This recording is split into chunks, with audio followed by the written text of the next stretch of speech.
حدثنا يحيى بن بكير قال حدثنا الليث عن عقيل عن ابن شهاب عن عروة بن الزبير عن عائشة ام المؤمنین رضی اللہ تعالی عنہ۔ امام بخاری رضی اللہ تبارک و تعالی عنہ اپنی سند سے جو انہوں نے ابن شہاب تک پہنچتی ہے، اور ابن شہاب نے تابعی کبیر کبار تابعین عروہ ابن زبیر سے روایت کیا۔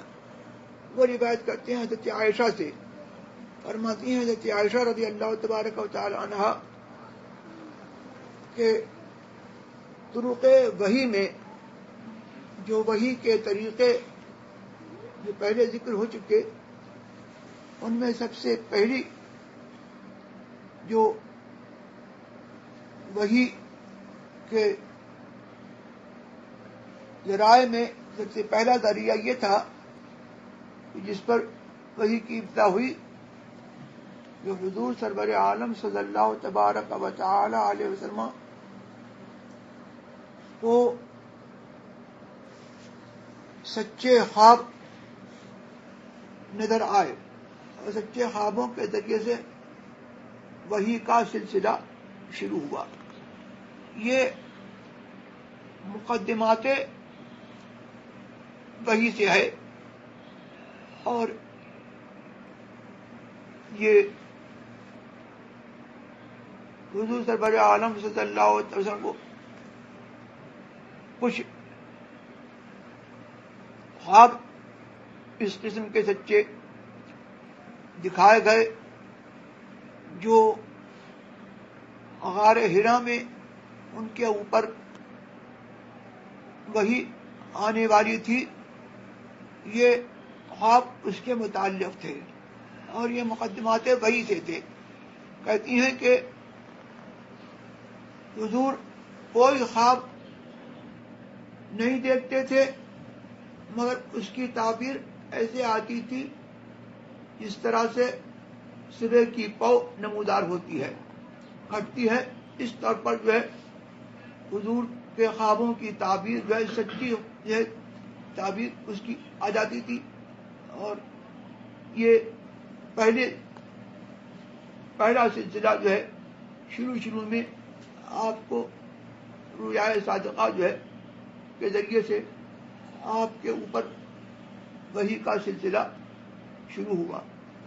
اب کہتی ہیں ثم حبب الیہ الخلا، پھر حضور سرور عالم صلی اللہ تبارک و تعالی علیہ وسلم کو خلوت نشینی اور گوشہ نشینی کی چاہت ہوئی، اور آپ کی رغبت گوشہ نشینی میں بڑھ گئی، اور لوگوں سے الگ خلوت نشینی کی محبت آپ کو بڑھی۔ یہ وہی ہجرت ہے جس کا پہلی حدیث انما الاعمال بالنیات کے تحت میں نے ذکر کیا تھا کہ اللہ تبارک و تعالی جس کو اپنی نبوت سے نوازتا ہے، اس کو اللہ تبارک و تعالی مستعد کرتا ہے، اور اس کو یہ استعداد بخشتا ہے کہ وہ لوگوں سے الگ تھلگ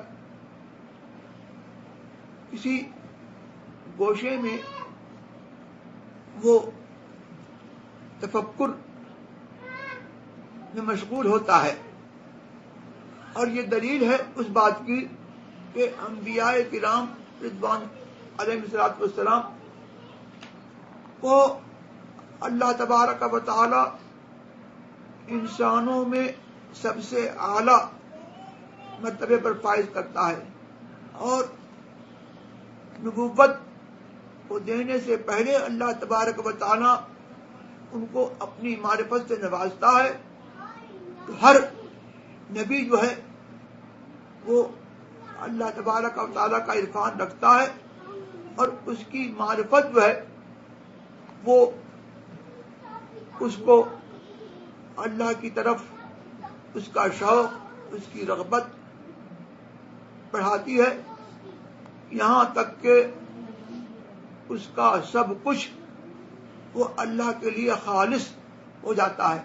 وہ اخلاص عمل اور اخلاص حرکات اور اخلاص سکنات، اپنی حرکات، اپنی سکنات اور اپنی ذات سب کچھ اللہ تبارک و تعالیٰ کے لیے جو ہے وہ خالص کر دیتا ہے. اسی لیے جو ہے مقدمات وحی کے طور پر جو ہے اللہ تبارک و تعالیٰ انبیاء کرام کو اعلیٰ درجہ اخلاص پر فائز کرتا ہے کہ وہ اپنا سب کچھ جو ہے اللہ تبارک و تعالیٰ کے لیے جو ہے وہ کر دیتے ہیں، اپنے وجود سے اور اپنے تمام خواہشات سے وہ دستبردار ہوتے ہیں، اور اللہ تبارک و تعالیٰ ان کو جو ہے اعلیٰ مرتبہ اخلاص پر فائز کرتا ہے. لہذا یہ اخلاص کی تعلیم جو ہے یہ تمام انبیاء کرام میں مشترک ہے، اور یہ اخلاص تمام انبیاء کرام کا اعلیٰ درجے کا وصف ہے. اور اس کا سب سے بڑا حصہ سید الانبیاء جناب احمد مجتبی محمد مصطفیٰ صلی اللہ تبارک و تعالی علیہ وسلم کو اللہ تبارک تعالیٰ نے عطا فرمایا. تو جو نبی ہوتا ہے وہ اپنی بدو فطرت سے اپنے ابتدائی حالات میں جو ہے بظاہر وہ خلق کے اور کائنات میں اور لوگوں میں جو ہے وہ ہوتا ہے، لیکن اپنے دل سے اور اپنی معرفت کے لحاظ سے وہ لوگوں سے جو ہے الگ ہوتا ہے. ادھر مخلوق میں شامل، ادھر اللہ سے واصل، خواص اس برزخ کبریٰ میں ہے حرف مشدد کا.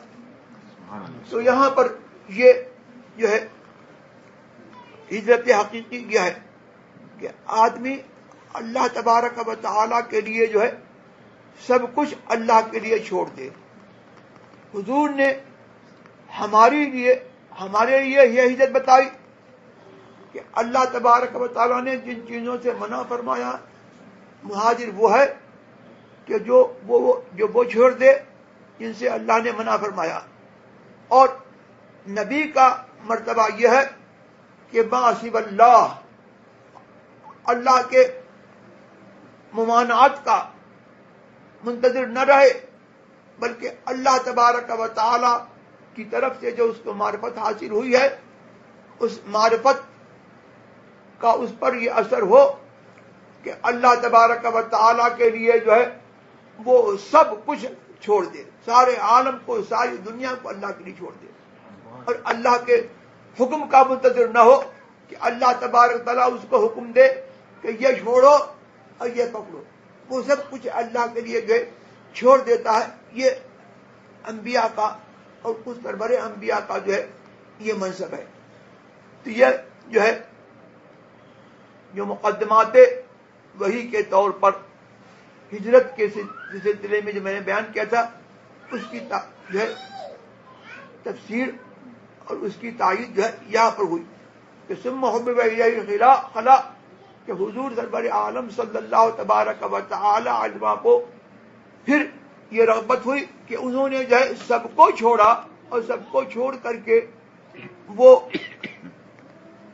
ان کو گوشہ نشینی کی رغبت ہوئی اور سب سے الگ ہو کر کے ان کو یہ محبوب ہوا کہ اللہ تبارک و تعالی کی ذات و اللہ کی صفات میں اور اللہ تبارک و تعالی کی نشانیوں میں جو ہے وہ تفکر کریں. تو ان کو جو ہے یہ خلوت نشینی ان کو پسند آئی اور ان کے لیے جو ہے اس میں رغبت رکھی گئی. اب کیا آگے کیا کہا وَكَانَ يَخْلُو بِغَارِ حِرَا فَيَتَحَنَّثُ فِيهِ وَهُوَ تَعَبُّدُ اللَّيَالِيَ ذَوَاتِ الْعَدَدِ. اپنا گھر بار چھوڑ کر کے اور اپنے اہل کو چھوڑ کر کے غار حرا میں آپ تنہا تشریف رکھتے تھے. وَكَانَ يَتَحَنَّثُ وكان فيتحنث فيه وهو تعبد الليالي ذوات العدد قبل ان ينزل الى اهله. ہاں تو نزول وحی سے پہلے اللہ تبارک و تعالیٰ کی نشانیوں میں آپ تفکر کرتے تھے اور اس کی اس طور پر عبادت کرتے تھے. تحنث کے معنی ہے عبادت کرنا. اب آگے کیا ہے؟ ويتزود ہاں لذلك ثم يرجع الى خديجة فيتزود لمثلها حتى جاءه الحق وهو في غار حراء. ہاں فيتحنث فيه وهو تعبد الليالي ذوات العدد قبل ان ينزع الى کئی کئی راتیں آپ غار حرا میں رہتے تھے قبل ان ينزع الى اهله. ہاں اور پھر جو ہے اپنے اہل کی طرف جاتے تھے، اپنے مسکن کی طرف جاتے تھے اور توشہ لے لیتے تھے تقاضۂ بشریت کے لحاظ سے. جو آپ کو کھانے کی پینے کی کوئی ضرورت ہو اس کے لیے جو ہے آپ توشہ دان لے لیتے تھے، سامان کھانے کا لیتے تھے اور پھر جو ہے آپ اسی طرح پر جو ہے کئی کئی رات جو ہے غار حرا میں رہتے تھے اور پھر آتے تھے اپنے اہل کے پاس اور پھر سامان لے کے چلے جاتے تھے یہاں تک کہ حتی جاء الحق، یہاں تک کہ آپ کے پاس جو ہے دین حق آیا اللہ تبارک و تعالیٰ کی طرف سے اور آپ غار حرا میں تھے. وجاءه الملك فقال اقرأ قال ما انا بقارئ. اب فرشتہ حاضر ہوا اور اس نے کہا اقرأ، اے نبی آپ پڑھیے. فرمایا ما انا بقارئ، میں، اب اس کا ترجمہ یہ بھی ہو سکتا ہے کہ ما انا بقارئ، میں پڑھنے والا نہیں. اور ایک ترجمہ اس کا یہ بھی ہو سکتا ہے کہ ما انا بقارئ، میں پڑھوں گا نہیں. مطلب اس کا یہ ہے کہ مجھے اپنے تفکر میں اور اللہ تبارک و تعالیٰ کی معرفت میں مجھے ایک جو شوق حاصل تھا، تم نے آ کر کے جو ہے اس میں کیوں مداخلت کی؟ میں تمہارے کہنے سے جو ہے نہیں پڑھوں گا. ما انا بقارئ، میں نہیں پڑھوں گا. اب یہاں پر آگے کیا ہے؟ آگے ہے قال فاخذني فغطني حتى بلغ مني الجهد. اب راوی یہ کہتے ہیں کہ سرکار نے یہ فرمایا کہ جب میں نے حضور نے کہا کہ میں نہیں پڑھوں گا یا یہ کہ میں پڑھنے والا نہیں ہوں، تو فرشتے نے ان کو پکڑا اور دبوچا اور ان کی طاقت بھر جو ہے ان کو دبوچا جتنا وہ برداشت کر لیں. پھر اس کے بعد چھوڑ دیا، پھر دبوچا، پھر اسی طریقے سے جو ہے اپنی طاقت لگائی، پھر چھوڑ دیا. 3 مرتبہ اس طرح کیا. اس کے بعد کہا اقرأ بسم ربک الذی خلق. اے محبوب آپ اپنے اس رب کا نام لے کر کے پڑھیے جس نے آپ کو پیدا کیا. خلق الانسان من علق، اور انسانیت کی جان محمد رسول اللہ کو پیدا کیا من علق، گوشت کے خون کے لوتھڑے سے. اور اقرأ بربک الاکرم، آپ پڑھیے اور آپ کا رب اکرم ہے، کرم والا رب ہے. الذی علم بالقلم، جس نے قلم سے دوسروں کو قلم کے ذریعے سے سکھایا. اور تمہاری خصوصیت یہ ہے کہ اللہ تبارک و تعالیٰ نے تم کو جو ہے ایسا بنایا ہے کہ وہیں سے حضرت وہیں سے آئے تھے لکھے پڑے ہوئے. حضرت کا علم لدنی سے آئے امیر، حضرت وہیں سے آئے تھے لکھے پڑے ہوئے. تو جس رب نے جو ہے اوروں کو قلم کے ذریعے سے اور کتاب کے ذریعے سے پڑھایا وہ قدرت والا ہے. وہ نبی امی کو جو اپنے ماں کے پیٹ سے جو ہے تشریف لایا بے پڑھے ہوئے اس کو اللہ تبارک و تعالی اپنی قدرت سے جو ہے یوں پڑھائے گا کہ اس کو نہ قلم کی ضرورت ہے اور نہ کتاب کی ضرورت ہے. علم الانسان ما لم یعلم. اللہ نے انسان کو وہ سکھایا جو وہ نہیں جانتا.